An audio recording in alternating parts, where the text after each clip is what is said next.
ఈరోజు మంగళగిరికి వస్తున్నా.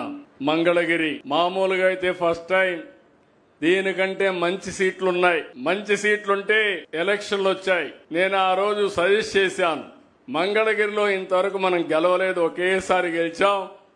ఎందుకంటే పార్టీని నడిపించింది నేనే కాబట్టి 40 సంవత్సరాల సుదీర్ఘ రాజకీయ చరిత్రలో మొట్టమొదటిసారిగా కోటేశ్వరరావు ఎంఎస్ఎస్ కోటేశ్వరరావు ఉంటే అప్పట్లో గెలిచాం. తర్వాత గెలవల. ఒకసారి సిపిఎంకి ఇచ్చాం, ఒకసారి బీజేపీకి ఇచ్చాం. కానీ ఇవన్నీ చూసిన తర్వాత మనం గెలవలేదు, మన కార్యకర్తలు హుషారుగా లేరు కాబట్టి లాస్ట్ మూమెంట్ పోతున్నారు కాబట్టి ఆలోచించమని నేనైతే సజెస్ట్ చేశాను. సజెస్ట్ చేస్తే కాదు నేను ఇక్కడే నిలబడతానని నిర్ణయం తీసుకున్నారు. నేను అలో చేశాను.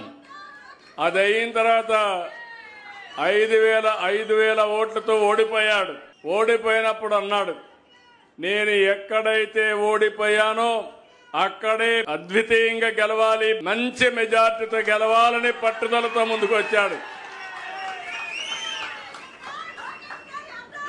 అది అతని పట్టుదల. మీలో కూడా సమస్యలున్నాయని పారిపోతే సమస్యలే మనల్ని ఫినిష్ చేస్తాయి.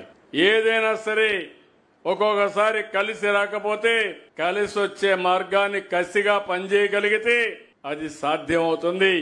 అది లోకేష్ ఈ నియోజకవర్గం నిలబెట్టాడని చెప్పి కూడా నేను మీకు తెలియజేస్తున్నా. అక్కడి నుంచి మీరు చూశారు, 5,000 మెజారిటీతో ఓడిపోయిన కాన్స్టిట్యున్సీ 91,000 మెజారిటీతో గెలవడం అనేది ఒక చరిత్ర.